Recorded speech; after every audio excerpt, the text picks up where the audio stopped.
कृष्णाय भूतले श्रीमते भक्तिवेदांत स्वामिनिति नामिने नमस्ते सरस्वती देवे गौरवाणी चारिणे निर्विशेष शून्यवादी पाश्चात्य देशतारिणे हे कृष्ण करुणा सिंधु दीनबंधु जगतपते गोपेश गोपिका कांत राधा कांत नमस्तुते तप्त कांचन गौरांगी राधे वृंदावनेश्वरी वृषभानुसुते देवी प्रणमामि हरिप्रिये वाञ्छाकल्पतरुभ्यश्च कृपा सिन्धुभ्य एव च पतितानां पावनेभ्यो वैष्णवेभ्यो नमो नमः। श्री कृष्ण चैतन्य प्रभु नित्यानंद श्री अद्वैत गदाधर श्रीवासादि गौर भक्त वृंद हरे कृष्ण कृष्ण कृष्ण हरे हरे हरे राम राम राम हरे हरे हरे कृष्णा। तो सभी भक्तों का फिर से स्वागत है और उम्मीद है आप सबका स्वास्थ्य बहुत अच्छा है, आप सबका भजन भक्ति साधन सेवा बहुत अच्छे से चल रहा है भगवान की कृपा से।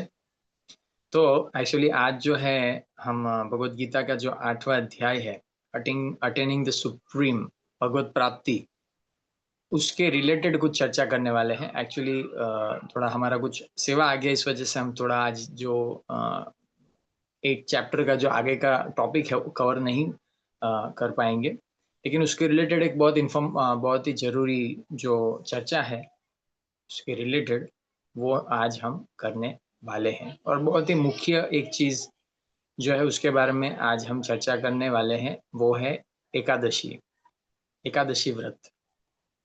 उसके बारे में हम चर्चा करेंगे।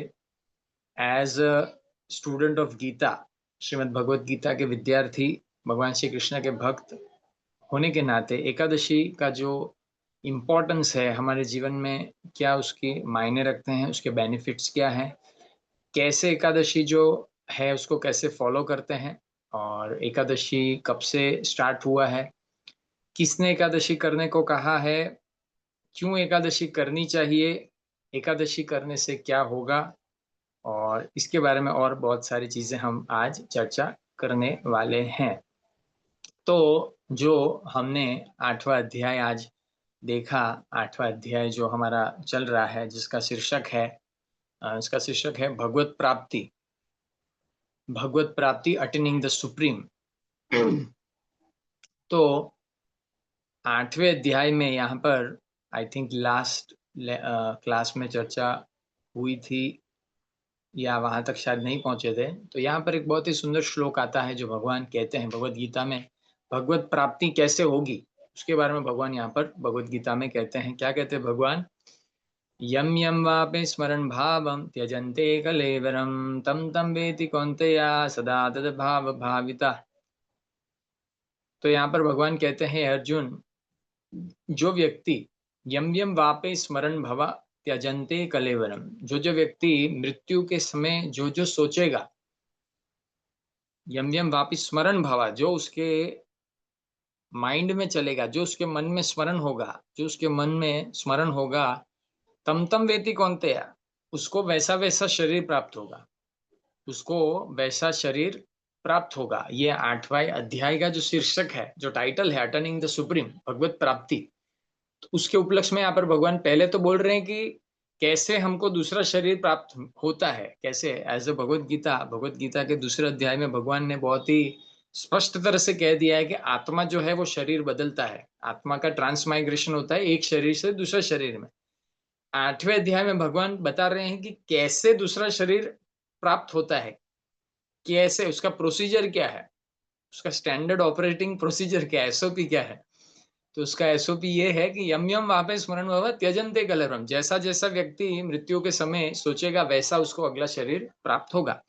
उदाहरण के तौर पर हम सबने भरत महाराज का कथा श्रवण किया है, जिस भरत महाराज से इस पूरे भूमि का जो पूरे जो ये अर्थ है उसका नाम भारत पड़ा है, या जो हमारा भारत है, हमारा इंडिया है, उसका नाम भारत पड़ा है। तो वो राजा जो थे उन्होंने मृत्यु के समय हिरण्य का स्मरण किया, तो उनको अगला शरीर क्या प्राप्त हुआ?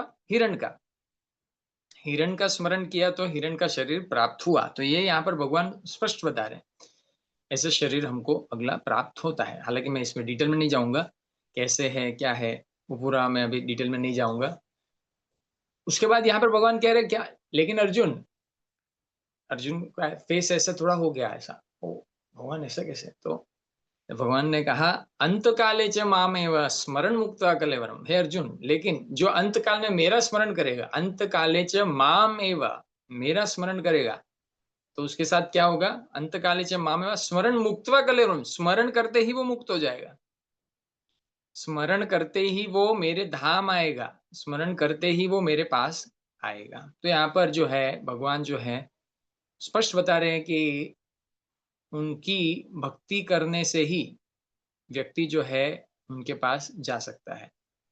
तो यहाँ पर प्रायः जो भगवान जो इंडिकेट कर रहे हैं, वो इंडिकेट कर रहे हैं कि अर्जुन, स्मरण कौन करेगा? मेरा जो मेरा भक्त होगा, क्योंकि भक्ति के ही अंग हैं, भक्ति के 9 अंग हैं। कौन से 9 अंग हैं?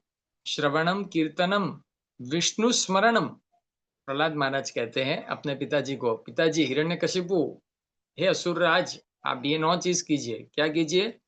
श्रवणम, भगवान श्री कृष्ण के बारे में सुनिए। कीर्तनम, भगवान श्री कृष्ण के बारे में कीर्तन करिए, उनके गुणगान के उच्चारण कीजिए, उनका नाम जप कीजिए, उनका नाम का कीर्तन कीजिए। स्मरणम, उनको याद कीजिए। विष्णु स्मरणम, पाद सेवनम, उनके चरणों की सेवा कीजिए। अर्चनम, उनकी विग्रह की सेवा कीजिए, अगरबत्ती, धूप, फूल, भोग आदि इत्यादि कीजिए। स्मरण, वंदनम, उनसे प्रार्थना कीजिए, उनकी वंदना कीजिए, उनसे प्रार्थना ही कीजिए। अर्चनम वंदनम, दास्यम, उनके दास्य भाव में सेवा कीजिए।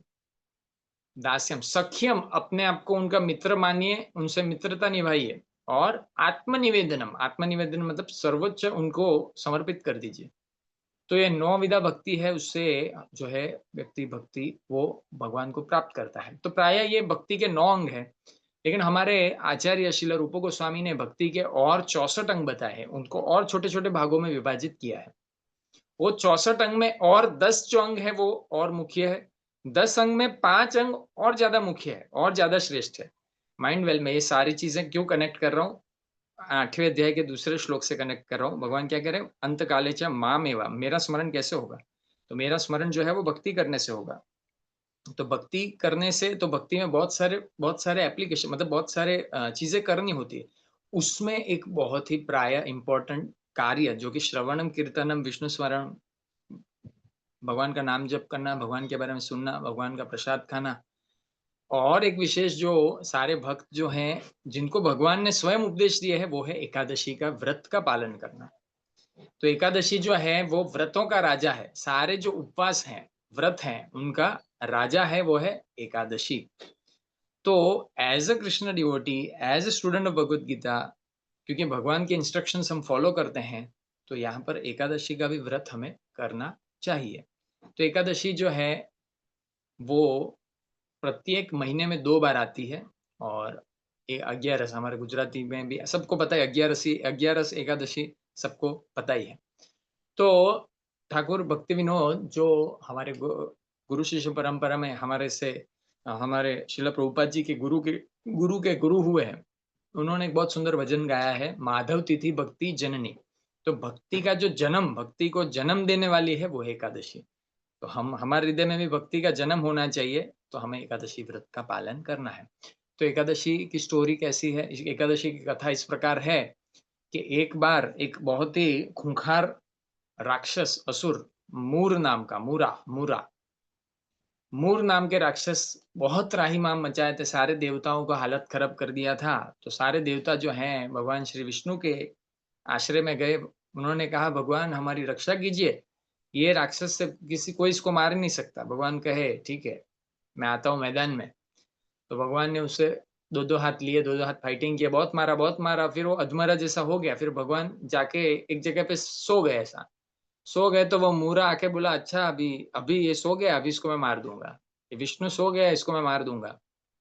तो भगवान विष्णु से मारने गए। जैसे ही वो मारने गया तो भगवान के वक्षस्थल से एक देवी प्रकट हुई। वो देवी प्रकट हुई और देवी ने उसके टुकड़े टुकड़े कर दिए। और वो देवी देवी बहुत प्रसन्न हुई। तब भगवान उठे, भगवान भी प्रसन्न हुए, अरे हे देवी। तो वो देवी ने पूछा कि भगवान मुझे बताइए मैं कौन हूँ?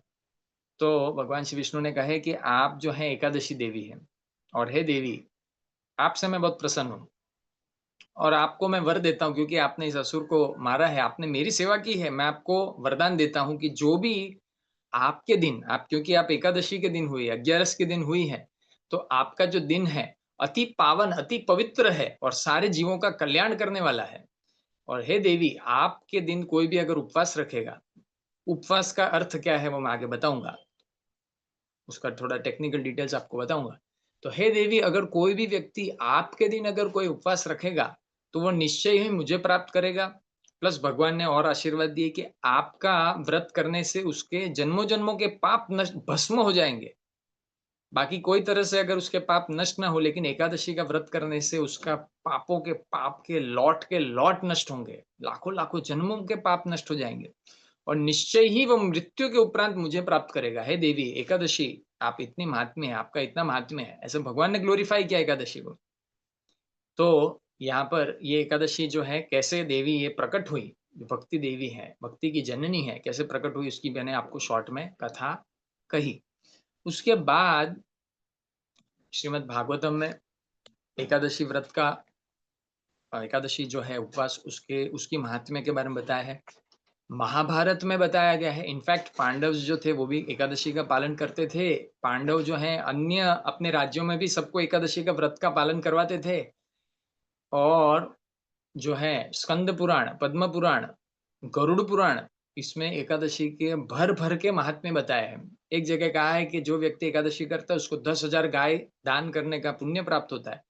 एक जगह बताया है कि जो एकादशी व्रत करता है उसको अश्वमेध यज्ञ का फल मिलता है। मतलब इतने जबरदस्त एकादशी की महात्म्य है और इतना साक्षात बहुत महात्म्य बताइए। मैं आपको फ़ोटो भेजूँगा, मेरे पास बहुत सारे उसका कलेक्शन है। मेरे पास अभी समय नहीं मिला, इसलिए मैं उसका फ़ोटो नहीं खींच पाया। मैं ग्रुप में प्रयास करूँगा भेजने का।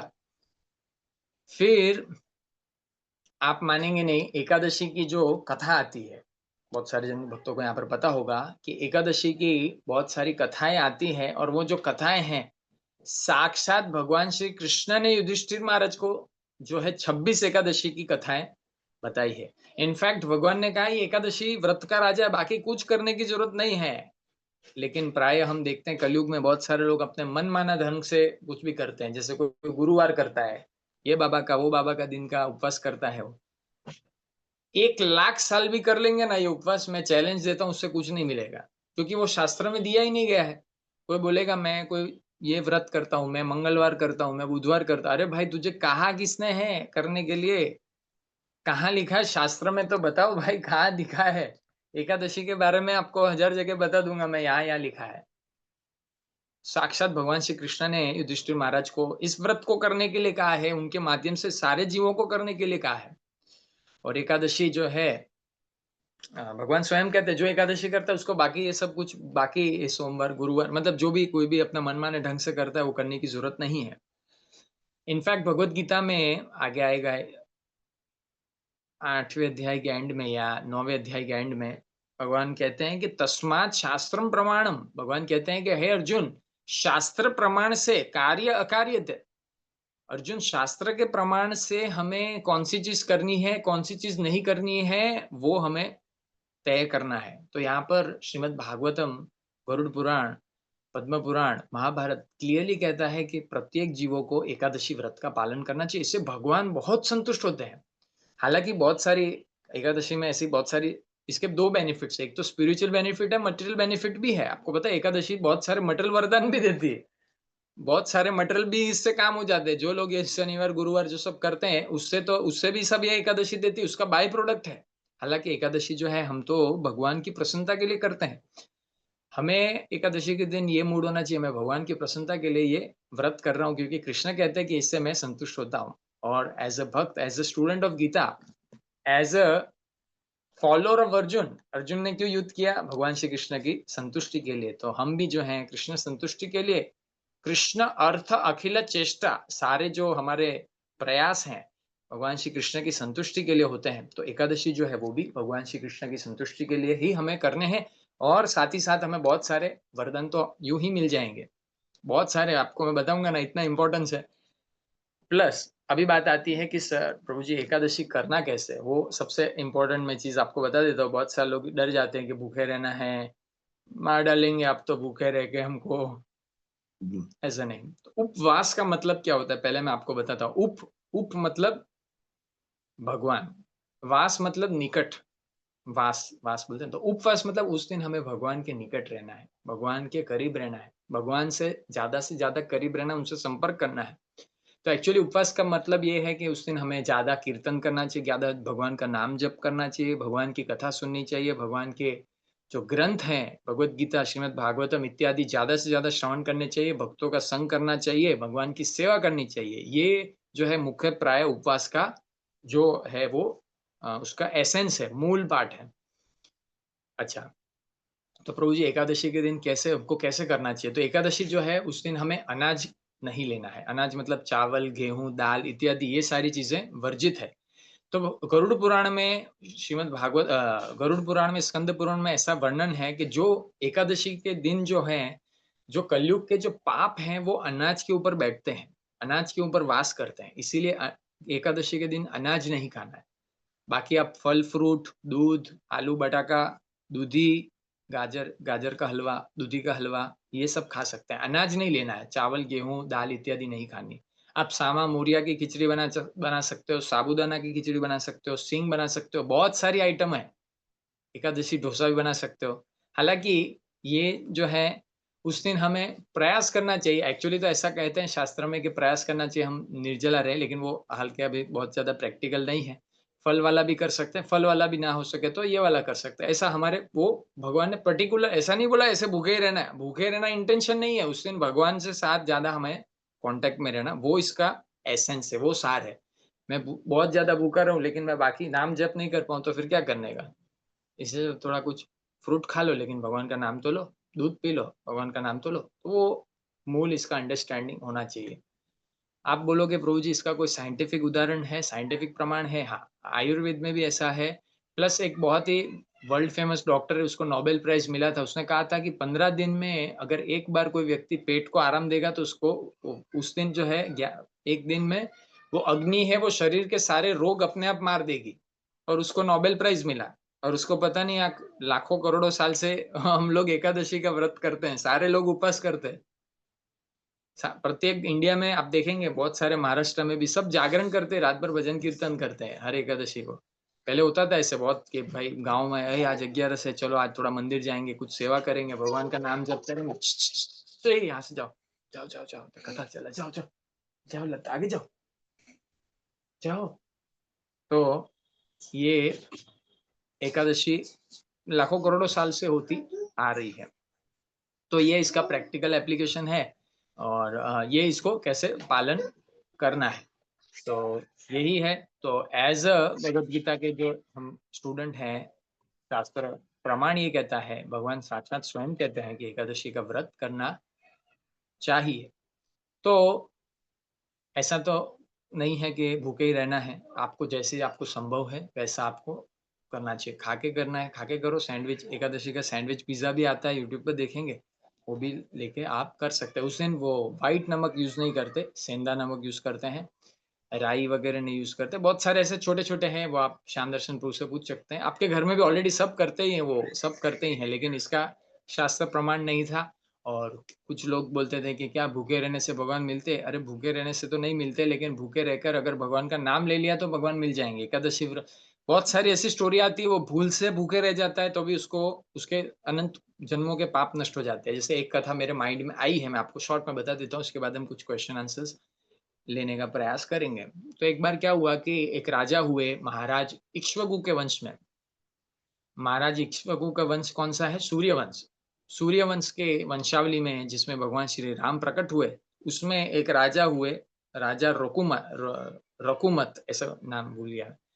तो वो राजा जो थे, परम प्रतापी राजा थे और बहुत ही ज़बरदस्त सूर्यवंश के महान-महान राजाओं की श्रेणियों में वो आते थे। तो एक बार ऐसा हुआ कि उनके राज्य में एक बहुत ही ज़बरदस्त बाग बगीचा था। उसमें दिव्य सुगंधित फूल और फल लगे हुए थे। इतने ज़बरदस्त फल थे कि स्वर्ग से अप्सराएँ तक उनके बगीचे में फूल लेने के लिए आती थी। आप सोचो ऐसा दिव्य बगीचा था, गार्डन था। तो एक बार ऐसा हुआ कि उर्वशी, तिलोत्तमा, रंभा इत्यादि अप्सराएँ जो हैं, जो स्वर्ग की अप्सराएँ हैं, वो वहाँ पर फूल तोड़ने आई। तो वो रात के समय आती थी जब सब सो जाते थे। तो ऐसा हुआ कि फूल तोड़ रही थी तो बाजू में अचानक एक बैंगन का पेड़ था, बैंगन का पेड़ था। वो पेड़ के अंदर जो उर्वशी है, उसके साड़ी उस काँटों में के अंदर फँस गया। तो वो अभी सूर्य उदय होने वाला था। सूर्योदय होने वाला था, तो बोले कि अभी क्या करें ऐसा करके, तो ये बोला निकल ही नहीं रहा है, तो सूर्योदय तो बाकी सब अप्सराएँ चली गई, बोले तू लटक जा इधर। तो वो वहाँ पे लटक गई और एक्चुअली जो उर्वशी का जो सारा शक्ति था वो वहाँ पे क्षीण हो गया, वो नष्ट हो गया। वो तुरंत वहाँ पे अपने आप को स्वर्गलोक ट्रांसफर नहीं कर पाई। अब वो डर गई, अब बोले अभी सब लोग देख लेंगे मुझे, तो डर लगता है, बोले मनुष्य बहुत खूंखार लोग हैं मनुष्य। तो इतने में जो है, जो महाराज रकुमत थे, वो ब्रह्म मुहूर्त में सुबह वहाँ पर भगवान के लिए फूल तोड़ने आते थे। फूल तोड़ने के लिए आए, उन्होंने अचानक वो आवाज़ सुनी तो उर्वशी बोली, "अरे भगवान, आज तो गई मैं। ये मनुष्य सब क्या कर सकते हैं? कुछ भी कर सकते हैं।" तो उन्होंने बोला कि, "अरे भगवान बचे, बचे।" इतने में वो राजा महाराज जो थे, राजा ने आके बोला, "हे माता, आप यहाँ क्या कर रही है?" जैसे ही माता कहा तो उर्वशी बोले, "हाँ, आप अवश्य ही सूर्यवंश के राजा हैं, कि वो ही इतने चरित्रवान हैं।" तो उर्वशी ने बताया कि ऐसा-ऐसा हाल है, ऐसा-ऐसा मैं अटक गई हूँ यहाँ पे। तो बोला, "अभी वापस स्वर्ग कैसे भेजाऊँ?" तो बोला, "राजा आप कुछ कीजिए जिससे मैं स्वर्ग जाऊँ।" राजा बोला, "मैं खुद नहीं जा सकता, तुमको कहाँ से भेजूँ? मेरे पास शक्ति नहीं है।" तो उर्वशी ने कहा, "क्या आपके राज्य में यहाँ पर कोई एकादशी का व्रत करता है?" तो महाराज रघुमत ने सब जगह बोला कि, "क्या किसी ने एकादशी का व्रत किया?" बोला, "किसी ने किया नहीं अभी तक।" तो बोला, आए उर्वशी के पास, बोला किसी ने नहीं किया। बोला, उर्वशी ने बोला, जाके एक बार फिर से पूछो, किसी ने भूल से कल कल किसी ने नहीं खाया ऐसा कोई व्यक्ति है आपके राज्य में जो भूखा रहा है? तो जाके फिर से न्यूज़ पहुँचाया। फिर न्यूज़ पहुँचाया तो एक आदमी मिला, बोला हाँ, कल मैं भूखा था। बोला हाँ, तुमने एकादशी व्रत का पालन किया? उर्वशी ने कहा। तो उर्वशी ने कहा, एक काम करो, हाथ में पानी लो। बोला हाथ में पानी लो और इसको आप एक संकल्प लो कि मैंने कल एकादशी व्रत किया है, उसका पुण्य मैं, उसका कुछ पार्टीशन आपको देता हूँ, ऐसे करके ऐसा संकल्प लो। तो उसने, वो व्यक्ति ने पानी लिया और बोला कि मैं जो एकादशी व्रत का पालन लिया है, उससे मेरा कुछ पार्ट आपको मिल जाए। जैसे ही वो बोला, उर्वशी वहाँ से तो आकाश में उड़ने लगी और फिर वहाँ से वो चली गई। ये एकादशी का वो किसी और ने किया, खाली शेयरिंग किया। डेटा शेयर करते हैं हम लोग, जीबी के जीबी डेटा शेयर करते हैं। उन्होंने एकादशी का जो पुण्य था वो शेयर किया तो वो सीधी स्वर्ग चली गई। तो सोचिए, वो तो खाली शेयर किया तो स्वर्ग जाने का शक्ति था। हम भगवान की प्रसन्नता के लिए एकादशी व्रत का पालन करें। निश्चय कृष्ण कहे, सिर्फ एकादशी व्रत ही इतनी शक्तिशाली कि व्यक्ति जीवन भर पालन करे, उसके जन्म जन्मों के पाप नष्ट हो जाए और मृत्यु के समय वो मेरा स्मरण करके मेरे धाम आएगा। तो यही है, तो सभी जो अ, स्टूडेंट्स हैं, भक्तगण हैं, उनसे निवेदन है कि आप भी प्रयास कीजिए, हर एकादशी का पालन कीजिए। आप स्वयं आप देखेंगे कि हमारे बहुत सारे पाप नष्ट, आपका आपको बहुत अच्छा लगेगा, रिलैक्स लगेगा। एक दिन थोड़ा पेट भी आराम रहेगा, आपको स्फूर्ति रहेगी, बीमारियाँ भी धीरे नष्ट हो जाएँगी, वो एकादशी का इतना पावर है। ठीक है? और किसी को कोई प्रश्न है तो पूछ सकते हैं, नहीं तो फिर हम यहाँ पर ही शॉर्ट में यहाँ पर एंड कर सकते हैं। थोड़ा मैंने शॉर्ट ही तैयार, मतलब जो मेरे माइंड में आया मैंने आपको बताया। किसी को प्रश्न है तो पूछ सकते हैं।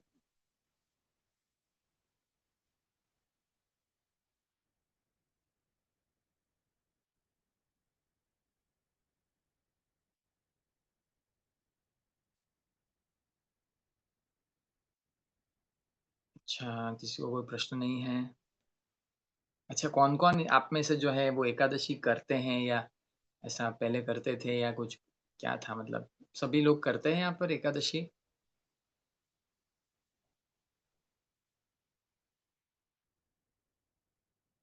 अच्छा, तीर्थ करते हैं। Okay, Tirth very nice. Binoy,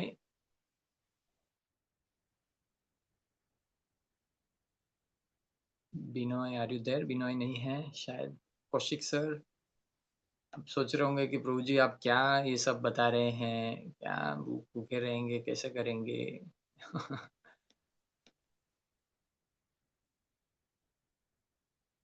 okay, सम किसी का कुछ चैट आया है? Okay, not yet. Okay, you can try it out, जैसा आपको अनुकूल है प्रयास कर सकते हैं। मैंने इसको जो 8 चैप्टर है उसे थोड़ा कनेक्ट करने का प्रयास किया, जो 8 चैप्टर का जो थीम है भगवत प्राप्ति, उसके संदर्भ में हमने एकादशी के बारे में सुना। Okay, Shyam Darshan Prabhu, we can and.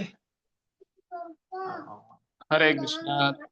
Thank you Prabhu for the wonderful session about Ekadashi के विषय में आपने बताया उपवास के बारे में। तो बहुत अच्छा लगा सुन के, और बहुत सारी चीजें जानने लायक भी थी, क्योंकि हमारा जो ये पूरा गीता विजडम क्लब का जो कंसेप्ट है, सब चीज का आधार लोगों को बताना चाहते हैं हम, जीवन जीने का आधार क्या है। उसी प्रकार से उपवास एक ऐसी चीज है जो भारत में बहुत सारे लोग करते हैं, वर्ल्ड में सबसे ज्यादा फास्टिंग इंडिया में लोग करते हैं। पर जैसे बाकी चीजों में हमारे जो भोले भाले भारतीय है, वो कोई विशेष कारण का पता नहीं करते क्यों कर रहे हैं और क्या कैसे करना चाहिए, तो थोड़ा अपने मन का मिक्स मसाला कर देते हैं। तो व्यक्ति प्रयास तो कर रहा है, पर उसको पूरी तरह से जो रिजल्ट नहीं मिलता है।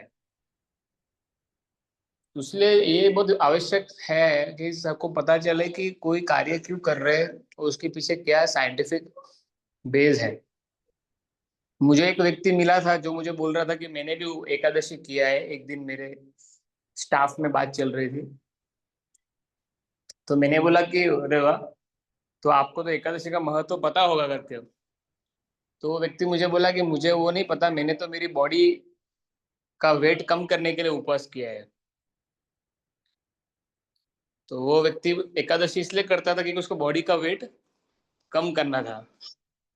तो मैंने उसको फिर उस समय बताया कि एकादशी की महिमा इतनी है कि कोई व्यक्ति अगर अनजाने से भी इसको कर देता है, तो बहुत सारी कथा है कि अनजान में भी अगर इसको पालन करता है उसको फल मिलता है। तो इस दुनिया में ऐसा कौन सा कोई सिस्टम है जिसमें व्यक्ति अनजाने से करे तो भी उसको वही फल मिले जो व्यक्ति पूरी मेहनत से करे, पूरी लगन से करे। तो इतना पावरफुल दुनिया में कुछ नहीं है, वो सिर्फ एकादशी है। और आपने जैसा बताया, दो तीन चीजें मैं ऐड कर रहा हूँ, क्योंकि ये बहुत आवश्यक है इस चीज के लिए, क्योंकि लाइफ में भक्ति में और मटेरियल वर्ल्ड में प्रोग्रेस करने के लिए एकादशी का रोल बहुत इंपॉर्टेंट है। ज्यादा लोग नहीं जानते ये कि हमारे जीवन में हमको जो कष्ट आते हैं, जो भी हम तकलीफें झेल रहे हैं, वो सब हमारे पाप कर्मों के कारण है। जो भी पाप कर्म हमने जानबूझ के किए या तो अनजाने में कर दिए, पूर्व जन्म में किए, 100 साल पहले किए, अलग योनि में किए, वो सब जमा तो है कहीं ना कहीं, और वो धीरे धीरे हमको इंटरेस्ट के साथ मिलते रहते हैं, जिसमें हमको तकलीफें आती है जीवन में। तो भगवान की जो करुणा शक्ति है, भगवान के अंदर एक सबसे बड़ा एक जो उनका स्वभाव है करुणा का है कि भाई कैसे मैं लोगों को कृपा करूं, उनको बचाऊं। तो भले हमने पाप भी किए तो भगवान ने क्या एक सिस्टम बनाया कि आप एकादशी का पालन करोगे आपके सारे पाप नष्ट हो जाएंगे। और पाप नष्ट होने से ही क्या होता है, भक्ति में व्यक्ति आगे बढ़ता है, मतलब स्पिरिचुअल लाइफ में आगे बढ़ता है। तो अभी हम यहाँ 7 लोग हैं, तो हम 7 लोग जो अगर इधर भगवान के बारे में चर्चा कर पा रहे, मतलब क्या कि हमारा कहीं ना कहीं बहुत सारा पाप कटा हुआ है, बहुत सारा पाप का बोझ कम हुआ है, तभी गीता उठा पा रहे हैं, मोबाइल में जूम लिंक पे क्लिक कर पा रहे हैं और फिर क्लास अटेंड कर पा रहे हैं। तो ये इसलिए पॉसिबल है क्योंकि हमारे बहुत सारे जो पाप कर्म थे वो कट गए, वो कट रहे। हम जितनी बार भी हरे कृष्णा बोलते हैं वो कट रहे। पर फिर भगवान ने देखा कि भाई इसमें भी लोग थोड़े, बहुत सारे लोग सुस्त थे, तो भगवान बोला ठीक है महीने में 2 दिन ऐसा देता हूँ कि करोगे सब निकल जाएगा। तो ये एकादशी का महत्व है कि मटेरियल वर्ल्ड में जो लाइफ में प्रॉब्लम्स है वो सब रिड्यूस कर देता है, स्पिरिचुअली हमको एडवांस कर देता है। तो ये एक ऐसी चीज है जो ट्राई करने जैसी है। एक्चुअली आपको ये बहुत आश्चर्य लगे जाएंगे कि जो जितनी भी लेडीज है, माताएं हैं, वो लोग दुनिया भर के उपवास करते हैं। उनके लिए कोई बड़ी बात नहीं है। प्रभु जी को डर क्या लगता है, मतलब जेंट्स लोग को डर क्या लगता है, भाई अपने को तो काम पे जाना है बाहर, दिन भर भूखा रह के मैं क्या करूंगा, मैं कैसे काम करूंगा। इसलिए कई सारे जो मतलब ग्रोन अप पीपल है वो लोग उपवास नहीं करते। पर फिर प्रभुपाद जी, जैसे भगवान के अंदर करुणा है, ऐसे प्रभुपाद जी के अंदर भी क्या है, बहुत लोगों के प्रति करुणा है। लोगों की हालत देखिए, हम जैसे लोगों की 12 घंटा काम करते हैं शिफ्ट में, कोई ठिकाना नहीं है, फैक्ट्री में जाना पड़ता है कई बार। हाँ, गाड़ी में जाते हैं, हॉर्न हॉर्न मार मार के लोग गाड़ी चला रहे हैं, तो इतना फ्रस्ट्रेटेड आदमी है, वो क्या उपास करेगा। इसलिए प्रभुपाद जी ने क्या सिस्टम बताया है कि भाई एकादशी के दिन हम जो इस्कॉन में जुड़े हुए भक्त है, जो कृष्णा भक्त है, वो क्या करते हैं, फास्टिंग नहीं करते, वो फीस्टिंग करते हैं। तो थोड़ा टाइम प्लेस के हिसाब से प्रभुपाद जी ने उसको फ्लेक्सिबल किया कि आपकी कंडीशन के हिसाब से आप सब चीजें लेके भी कर सकते हो, जो चीजें अलाउड है उसकी पूरी लिस्ट है, वो चीजें लेके भी हम उपवास कर सकते हैं। और एकादशी कौन नहीं कर सकता वो भी भगवान ने बताया है, मतलब वो भी क्लियर है। प्रेग्नेंट लेडी है, बूढ़ा व्यक्ति है, छोटा एकदम छोटा बालक है। अब अगर कोई जल्लाद होता तो वो सबके लिए कंपलसरी करता, करो। जैसे हमारे कॉलेज या स्कूल में कुछ प्रोग्राम होता है गवर्नमेंट का, तो झग मार के सबको आना पड़ता है। आप बीमार हो, कुछ भी हो, आपको वो बुला ही लेंगे। भगवान का ऐसा नहीं है। भगवान ने ये इन तीनों को तो फ्री कर दिया, इन तीनों को भगवान उस दिन रिएक्शन देंगे ही नहीं, वो उससे फ्री है। पर जो लोग हेल्दी है, वो लोग इसको ट्राई कर सकते हैं।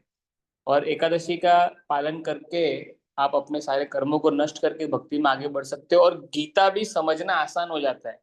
तो गीता को आप सेपरेटली पढ़ोगे और भक्ति के जो बाकी जो ये एलिमेंट्स है वो ऐड नहीं करेंगे, तो गीता को समझने में भी बहुत समय लगता है। तो इसीलिए ये भगवत गीता के साथ साथ चैंटिंग, साथ साथ में सेवा, साथ साथ में एकादशी करना, ये सब चीजें क्या करते हैं, एक दूसरे को ये सपोर्ट करता है। इसलिए प्रभु जी ने आज ये टॉपिक लिया, क्योंकि हम गीता के से मिडल में पहुंच रहे, तो अभी हमको और फास्ट ग्रो करना है, तो ये सारी चीजों को भी साथ में लेना चाहिए। तो बहुत अच्छा है, एक एकादशी का एक वो एक एक्साइटमेंट आती है कई बार कि कैसे करें, तो थोड़ा चैलेंजिंग भी होता है, तो अच्छा लगता है कि अच्छा आज ट्राई करता हूँ। तो ये आप लोग ट्राई करिए। और कोई भी हेल्प चाहिए किस प्रकार से करना है, वो हम सब हमेशा रेडी हेल्प करने के लिए। तो और आप एकादशी करोगे, जैसे मेरे एक मैडम है स्कूल में, वो एकादशी करते हैं। तो उनका एक्सपीरियंस था, वो मुझे ऐसा बता रहे थे कि सर मैंने एकादशी किया ना, उसके नेक्स्ट दिन मुझे बहुत लाइट फील हो रहा था। ऐसा लग रहा था कि मतलब मेरे बहुत सारे प्रॉब्लम्स चले गए, माइंड से भी चले गए, और ऐसे लग रहा है कि सब सिंपल। मैं बोला मैडम आपने जो उपास किया और अभी क्लेश थे लाइफ के, और जो भी आपके कष्ट है वो रिड्यूस हो गए, साथ ही साथ आप स्पिरिचुअली और एडवांस हो गए, इसके लिए अभी आपको महसूस नहीं हो रहा है वो प्रॉब्लम्स। तो ये कई सारे लोगों का एक्सपीरियंस है, तो ये हम कर सकते हैं। और एकादशी के दिन बहुत सारे अलग अलग चीजें भी बताई गई है। जैसे प्रभु जी का क्वेश्चन आया है कि how we can donate after Ekadashi. तो एकादशी के बाद किस तरह से दान करें, तो सबसे इम्पोर्टेंट दान हो सकता है कि भगवान के कृष्ण भक्ति के प्रचार में दान करना। जो व्यक्ति भगवान श्री कृष्ण की भक्ति कर रहे हैं उसको दान दे सकते हैं कि प्रचार में करें। प्रसाद का वितरण करें, उसमें हम दान दे सकते हैं, फूड फॉर लाइफ प्रोग्राम से है। और इस प्रकार से लक्ष्मी भगवान कृष्ण की सेवा में लगे, उस प्रकार से दान दे सकते हैं। बहुत सारी अलग अलग जगहें हैं जहाँ पे दान हम दे सकते हैं। पर मेन क्राइटेरिया ये है कि जिसको भी दान दे रहे हैं पहले चेक करना चाहिए वो क्वालिफाइड है कि नहीं दान लेने के लिए। क्योंकि दान स्वीकारने वाले की भी क्वालिफिकेशन चाहिए, दान देने वाले की भी क्वालिफिकेशन चाहिए। हम किसी को भी दान दे के वो मतलब वो चीज़ अचीव नहीं कर सकते जो हमारा ऑब्जेक्टिव होगा। तो एकादशी का जो पर्व है बहुत इंपॉर्टेंट है एक्चुअली, एक बहुत बड़ा उत्सव जैसा ही है। तो इसको हम सब ट्राई कर सकते हैं। जो लोग नहीं कर रहे हो ट्राई करिए, अभी नेक्स्ट एकादशी आएगी, धनंजय ब्रो मैसेज डालते हैं ग्रुप में, तो आप लोग ट्राई करना वो हो सके तो। और किसी को हेल्थ इश्यू है तो वो फिर एक्सक्यूज्ड है। बाकी अगर कोई हेल्दी नॉर्मल है तो उसको प्रयास करना चाहिए। तो बस ये मैं अपने तरफ से इतना ही ज्वाइन करना चाहता था। तो किसी का कुछ प्रश्न है प्रभु जी, अगर धनंजय प्रभु है हमारे साथ, कुछ प्रश्न है अगर, तो आप पूछ सकते हो, otherwise will close the meeting now.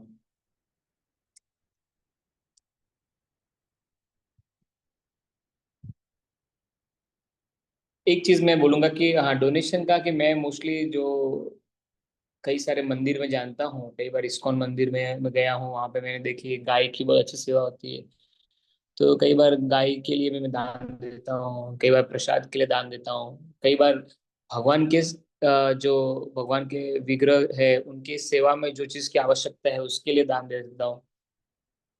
इस प्रकार से अलग अलग तरीके से हम कैसे भी करके अपनी जो हमारा धन है, हमारा लक्ष्मी है, उसको भगवान की सेवा में लगा सकते। ठीक है, तो यहाँ पे मैं एंड कर रहा हूँ। और आई होप अभी नेक्स्ट टाइम हम जब मिलेंगे नेक्स्ट 2-3 सैटरडे में, तो आप लोग ट्राई करेंगे कुछ एक्सपीरियंसेस, आप अपने बताना कैसा लगा आपको एक उपवास करके। और उसके लिए जो भी गाइडेंस चाहिए हम लोग आपको करेंगे। तो गीता पढ़ते रहिए, चैंटिंग करते रहिए, साथ ही साथ भक्ति के और भी जो चीजें हैं जो आवश्यक है वो हम आपको बताएंगे, आप उसको भी प्रयास करते रहिए साथ साथ में। जैसे कोई साइंस एक्सपेरिमेंट होता है उस प्रकार से ये एक्सपेरिमेंट है जिसके अंदर ये सारे प्रोसेस है, आप उसको भी करते रहिए। हरे कृष्णा, शिला प्रभुपाद की जय। Good night everyone.